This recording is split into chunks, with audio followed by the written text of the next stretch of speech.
Bonjour et bienvenue dans la revue de l'actualité d'ici et d'ailleurs. Commençons par le conseil présidentiel de ce jeudi. Le chef de l'État a validé le programme d'urgence pour l'emploi et l'insertion socio-économique des jeunes. Macky demande au gouvernement de le finaliser avant le 30 avril. Il a annoncé que dès le mois de mai, le recrutement de 65 000 jeunes va démarrer sur l'ensemble du territoire national. Un budget de 15 000 milliards est prévu par an, soit 9,6 milliards pour l'année en cours.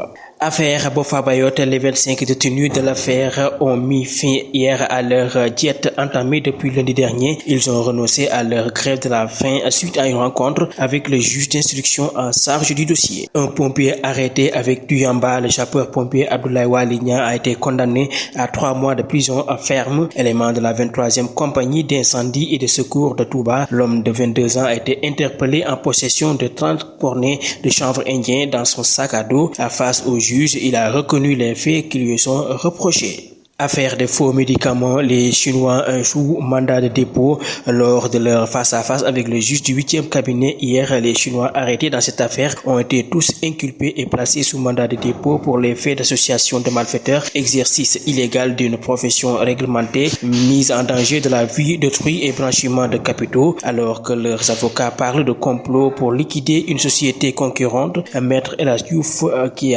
fait partie du pôle d'avocats devant défendre les Chinois, parle de mensonges et campagne de dénigrement de leurs clients. Sur l'international, obsèques du président Idriss Déby aujourd'hui vendredi, plusieurs chefs d'État sont annoncés au Tchad, dont Emmanuel Macron, Alpha Condé et Félix Tshisekedi, Mohamed Bazoum et tant d'autres. Par contre, Macky Sall ne prendra pas part à cet événement. Autre chose à savoir, les rebelles du Front de l'Alternance et Concorde au Tchad qui continuent de refuser de reconnaître la junte militaire en place menacent les présidents qui viendront assister aux obsèques du défunt chef d'État Idriss Déby.